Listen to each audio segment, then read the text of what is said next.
नमस्ते विद्यार्थ्यांनो, आज आपण इयत्ता 12वी चिटणीसाची कार्यपद्धती या विषयातील घटकनिहाय गुणदान प्रथम सत्र परीक्षेचा, त्याचबरोबर उपयोजन आधारित परीक्षेचा आणि बोर्ड एक्झामचा प्रश्नपत्रिकांचे फॉर्मॅट आपण आज अभ्यासणार आहोत. आणि हे सर्व फॉर्मॅट महाराष्ट्र राज्य माध्यमिक व उच्च माध्यमिक शिक्षण मंडळ पुणे यांनी आपल्याला हे सगळे फॉर्मॅट दिलेले आहेत. विषय चिटणीसाची कार्यपद्धती इयत्ता 12वी. आपण सर्वात प्रथम पाहणार आहोत घटकनिहाय गुणविभागणी. आता घटकनिहाय गुणविभागणी म्हणजे प्रकरणानुसार गुणविभागणी. आता इथे कॉलम केलेले आहेत अनुक्रमांक, घटक क्रमांक, घटक, प्रकरण क्रमांक, गुण आणि विकल्पासह गुण.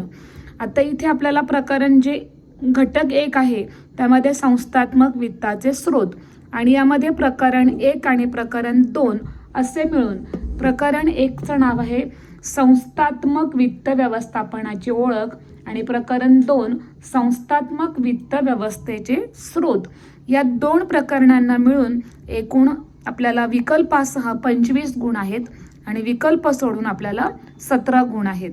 म्हणजे प्रकरण 1 आणि 2 आपल्याला 25 गुणांची त्यासाठी तयारी करायची आहे आणि विकल्प सोडून आपल्याला 17 गुणांचे प्रश्न परीक्षेला लिहायचे आहेत. आता घटक क्रमांक 2 आपण पाहूया, भांडवल उभारणी. आता या घटकामध्ये प्रकरण 3, प्रकरण 4 आणि प्रकरण 5 असे मिळून विकल्पासह 35 गुण आहेत आणि विकल्प सोडून आपल्याला 24 गुणांचे प्रश्नांची उत्तरे लिहायची आहेत. प्रकरण 3 आहे भाग विक्री, प्रकरण 4 आहे कर्ज रोखे विक्री आणि प्रकरण 5 आहे ठेवी.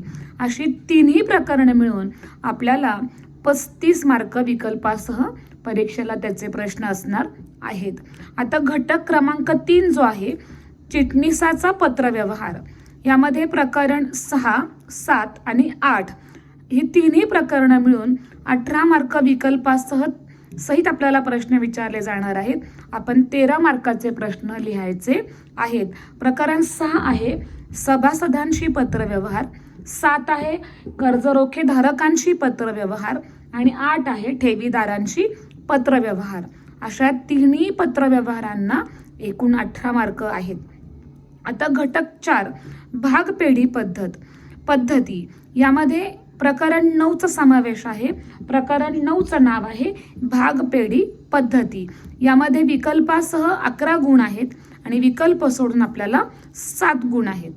यानंतर घटक क्रमांक 5 लाभांश आणि व्याज, यामध्ये प्रकरण 10 आहे. प्रकरण 10चं नाव लाभांश आणि व्याज आहे. याला विकल्पासह 13 गुण आहेत आणि विकल्प सोडून आपल्याला 9 गुण आहेत.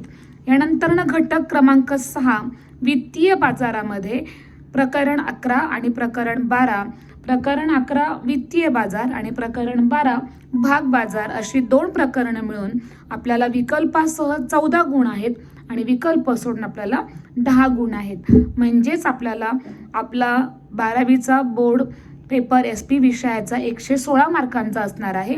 पैकी आपल्याला 80 मार्काचे प्रश्न लिखाण करावयाचे आहेत. आता ही झाली घटकनिहाय गुणविभागणी. आता इथे प्रश्न प्रकारानुसार गुणविभागणी दिलेली आहे. आता प्रश्न प्रकारामध्ये वस्तुनिष्ठ म्हणजे आपण ज्याला MCQ मल्टिपल चॉईस क्वेश्चन म्हणतो किंवा आपण याला ऑब्जेक्टिव्ह टाईप प्रश्न असे म्हणतो. या वस्तुनिष्ठ प्रश्न आपल्याला एकूण प्रश्न विकल्पासह 20 असणार आहे. म्हणजे प्रश्नपत्रिकेतला प्रश्न अ, ब, क, ड आणि एकूण विकल्पासह 20 म्हणजे ह्याच्यामध्ये सर्व सक्तीचे प्रश्न असणार आहेत. टक्केवारी विचारात करता 26% प्रश्न आपल्याला वस्तुनिष्ठ असणार आहेत. यानंतर लघुत्तरी म्हणजे आपण ज्याला शॉर्ट आन्सर प्रश्न असे म्हणतो, ज्यामध्ये क्वेश्चन नंबर 2, 3, 4, 5, 6 आणि 7 2 ते 7 प्रश्नांना लघुत्तरी प्रश्न असे म्हणतात. हे प्रश्न आपल्याला विकल्पासह 80 मार्काला असणार आहे आणि विकल्प सोडून आपल्याला 52 मार्काचे प्रश्न लिहायचे आहेत. म्हणजे असे 65% प्रश्न आपल्याला लघुत्तरी प्रश्न असणार आहेत. आणि दीर्घोत्तरी म्हणजे आपला शेवटचा प्रश्न क्वेश्चन नंबर 8 हा आपल्याला विकल्पासह 16 मार्काला असणार आहे आणि विकल्प सोडून आपल्याला हे प्रश्न 8 मार्काला असणार आहे. म्हणजे 10% प्रश्न आपल्याला दीर्घोत्तरी स्वरूपाचे असणार आहे. म्हणजे एकूण विकल्पासह 116 मार्कांचा पेपर असणार आहे. आपल्याला 80 मार्काचं पेपर आपल्याला लिहायचं आहे, सोडवायचं आहे.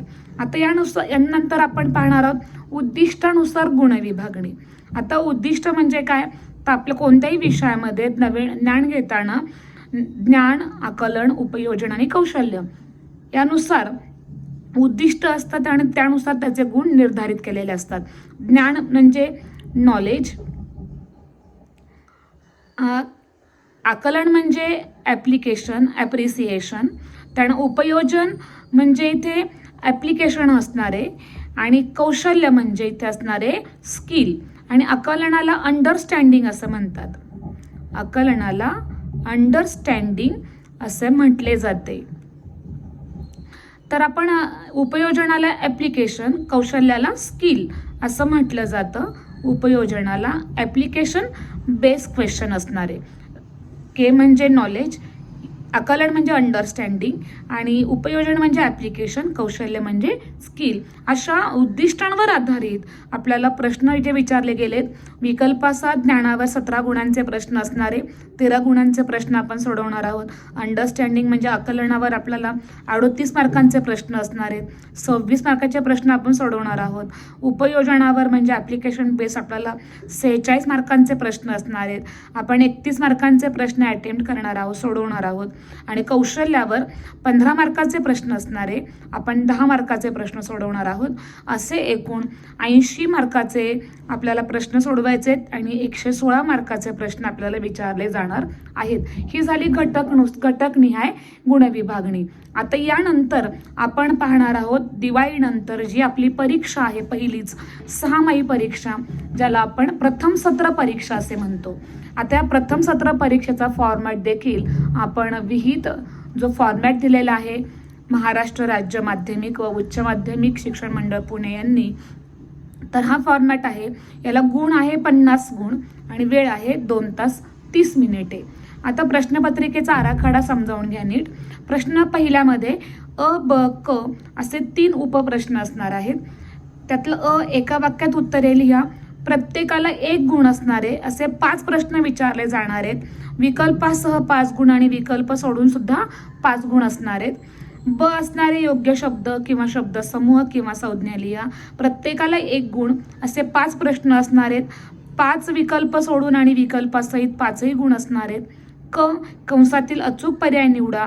यामध्ये प्रत्येकी 1 मार्काला प्रश्न असणारे असे 4 प्रश्न असणारे.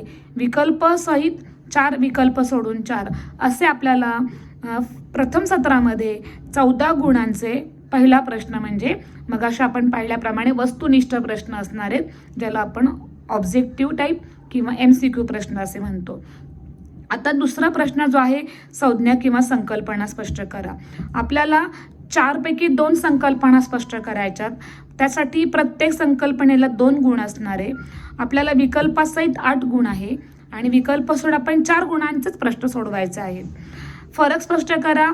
आपल्याला 3 फरक विचारले जाणार आहेत, पैकी 2 फरक आपण लिहिणार आहोत आणि फरकाला इथे चुकून 3 झालेत, इथे फरकाला 4 गुण आहेत. असे 8 मार्काचे आपल्याला फरक सोडवायचे आहेत. 12 मार्काचे फरक आपल्याला विचारले जाणार आहेत. प्रश्न चौथा जो आहे खालील प्रश्नांची थोडक्यात उत्तरे लिहा. 3 पैकी आपल्याला 2 प्रश्न लिहायचे आहेत. प्रत्येकी 4 मार्काचा प्रश्न आहे. असे 8 मार्काचे प्रश्न आपण सोडवणार आहोत. 12 मार्काचे प्रश्न विचारले जाणार आहेत. 5वा प्रश्न आहे खालील विधाने सकारण स्पष्ट करा.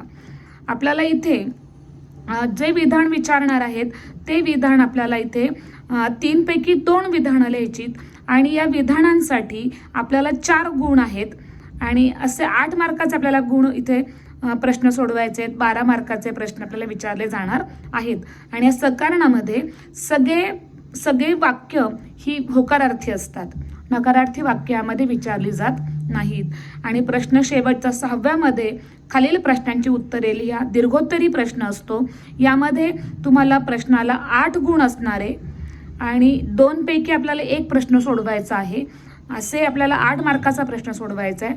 16 मार्काचे प्रश्न विचारले जाणार आहेत. आता आपल्याला असे एक लक्षात ठेवायचं की कोणताही अतिरिक्त जादाचा प्रश्न सोडवायचा नाही, कारण त्यामुळे आपला वेळ जातो. एक वेळेस उत्तरामध्ये 2 मुद्दे तुम्ही ॲड करा, 3 मुद्दे ॲड करा, परंतु जास्तीचा प्रश्न लिहून त्याचे मार्क आपल्याला ॲड करता येणार नाहीत. म्हणजेच प्रथम सत्राची परीक्षा 74 मार्कांचे असणारे पैकी 50 मार्काचे प्रश्न आपल्याला सोडवायचे आहेत. मला असं वाटतं की तुम्हाला हा प्रथम सत्र परीक्षेचा म्हणजे 6माही परीक्षेचा प्रश्नपत्रिकेचा तुम्हाला आराखडा नक्कीच कळाला असेल आणि या आराखड्यानुसार तुम्हाला आत्ता सुट्टीमध्ये अभ्यास करायचा आहे, कारण दिवाळीनंतर सुट्टीनंतर तुम्हाला पहिल्या परीक्षेला सामोरं जायचे, ती म्हणजे प्रथम सत्र परीक्षा. आता यानंतर आपण घेणार आहोत, अभ्यास करणार आहोत तो पुढच्या आराखड्याचा संरचनेचा, म्हणजे तो असणार आहे उपयोजनावर आधारित चाचणी परीक्षा. आता ही परीक्षा कधी असते तर तुमच्या बोर्ड एक्झामच्या आधी 1 महिना असते, कारण त्याचे नियम दिलेले आहेत. तुमची जेव्हा बोर्ड परीक्षा तुमची डिक्लेअर केले जाईल शासनाकडून रीतसरपणे, त्याच्या आधीच्या 1 महिन्यामध्ये ही परीक्षा घेतली जावी. उपयोजनावर आधारित चाचणी परीक्षेला आपण ABT सुद्धा म्हणतो. ABTचा अर्थ ॲप्लिकेशन बेस्ड टेस्ट, आणि यासाठी आपल्याला वेळ असतो 1 तासांचा आणि आपल्याला गुण असतात या परीक्षेसाठी 20 गुण. ही सक्तीची परीक्षा आहे आणि याचे मार्क तुमच्या बोर्ड एक्झामच्या एकूण गुणामध्ये धरले जाणार आहेत. 80 मार्काचा बोर्ड पेपर आणि 20 मार्काचं अंतर्गत मूल्यमापनामध्ये ABT टेस्ट उपयोजन आधारित परीक्षा घेतली जाते. आणि यामध्ये तुम्हाला ही परीक्षेच्या वातावरणामध्ये होते, म्हणजे परीक्षेच्या प्रमाणे तुम्हाला इथं बैठक व्यवस्था केली जाते. प्रश्नपत्रिकेवरच उत्तरं लिहिण्यासाठी जागा असते आणि ह्याला अभ्यासक्रम म्हणजे पूर्ण 1 ते 12 धडे तुम्हाला अभ्यासक्रमासाठी असणार आहेत. म्हणजे पूर्ण अभ्यासक्रमावर, वार्षिक अभ्यासक्रमावर हा पेपर घेतला जातो. याची रचना आपण शिकूया, आराखडा शिकूया याचा. प्रश्न पहिला असणार आहे, खालील वाक्यातील अधोरेखित शब्द दुरुस्त करून वाक्य पुन्हा लिहा. अधोरेखित जो शब्द असतो तो चुकीचा दिलेला असतो हेतुपुरस्सर, तो शब्द तेवढा दुरुस्त करायचा आणि वाक्य आहे तसं लिहायचं. असे तुम्हाला 4 प्रश्न असणार आहेत आणि 4 गुण असणार आहे, याला विकल्प नसतो. दुसरा प्रश्न आहे, खालील विधाने पूर्ण करा. म्हणजे थोडक्यात रिकाम्या जागा भरा, पण आपल्याला उत्तरांचे पर्याय दिलेले नसतात. उत्तर आपल्याला लिहायचं असतं, अचूक उत्तर. असे तुम्हाला 4 प्रश्न असतील, प्रत्येकाला 1 मार्क, याला सुद्धा विकल्प नसतो. तिसरा प्रश्न असतो, गटात न बसणारा शब्द शोधा किंवा योग्य क्रम लावा. दोन्हीपैकी 1 प्रश्न विचारायचा असतो. यामध्ये 3 प्रश्न विचारले जातील आणि तुम्हाला 3ही प्रश्न लिहायचे आहेत. आणि चौथा प्रश्न असणारे, खालील घटना किंवा परिस्थितीचा अभ्यास करून आपले मत लिहा. इथे आपल्याला 4 पैकी 3 अशा आपल्याला घटना सोडवायच्या आहेत. 4 पैकी 3, प्रत्येकाला 3 मार्क, असे 9 मार्काचे आपल्याला प्रश्न चौथा असणार आहे. यामध्ये तुम्ही एखादी घटना जास्तीची लिहू शकता, म्हणजे आपलं जर एखादं उत्तर चुकलं तर आपल्याला इथे स्कोरिंग झालं पाहिजे. असा 20 मार्काचा पेपर असणार आहे आणि हे अंतर्गत मूल्यमापन खूप महत्त्वाचं आहे. त्यामुळे सर्व विद्यार्थ्यांना ह्याच्यामुळे स्कोरिंग होणार आहे आणि म्हणून मी सर्वांना एक विनंती करेल की या ॲप्लिकेशन बेस्ड टेस्टचा चांगला सराव करायचा आहे. यानंतर आपण जी मुख्य परीक्षेकडे आपले सर्वांचे म्हणजे लक्ष लागलेले आहे ती बोर्ड एक्झाम. त्या बोर्ड एक्झामचा आता आपण फॉर्मॅट बघणार आहोत. म्हणजे तुम्हाला बोर्ड परीक्षेला अभ्यास कसा करायचा याबद्दल तुम्हाला सविस्तरपणे माहिती मिळेल. आता इथे आहे बोर्ड प्रश्नपत्रिकेचा आराखडा. महाराष्ट्र राज्य माध्यमिक व उच्च माध्यमिक शिक्षण मंडळ पुणे, विषय चिटणीसाची कार्यपद्धती इयत्ता 12वी. आता यामध्ये तुम्हाला वेळ असणारे 3 तास आणि आपल्याला एकूण गुण असणारे 80 गुण असणार आहेत एकूण. आणि अभ्यासक्रम संपूर्ण अभ्यासक्रम असतो, 1 ते 12 धडे असतात. आता हा आराखडा कसा आहे तो आपण समजून घेऊया. प्रश्न पहिला जो असतो तो खाली दिलेल्या उपप्रश्नांपैकी कोणतेही 4 उपप्रश्न विचारले जातील. म्हणजे अ, ब, क, ड, ई, फ, ग, ह, ई, ज यापैकी कोणतेही 4 प्रश्न तुम्हाला परीक्षेला विचारले जातील. सर्वच प्रश्न विचारले जाणार नाही. याला आपण वस्तुनिष्ठ प्रश्न म्हणतो. यामध्ये प्रत्येक प्रश्नाला 1 मार्क असतो आणि प्रत्येक उपप्रश्नामध्ये 5 प्रश्न विचारले जातात. असा 20 मार्काचा आपल्याला हा पहिला प्रश्न सोडवायचा असतो. अतिशय स्कोरिंगचा प्रश्न आहे हा. मुळात हा विषय आपल्याला पासिंगचा नसून हा स्कोरिंगचा विषय, हे पहिलं लक्षात ठेवायचं आहे. त्यामुळे या विषयामध्ये जास्तीत जास्त कसे मार्क तुम्हाला मिळवता येतील याचाच फक्त अभ्यास करायचा आहे, विचार करायचा आहे. आता पहिला प्रश्न, रिकाम्या जागी योग्य पर्याय निवडून विधाने पुन्हा लिहा.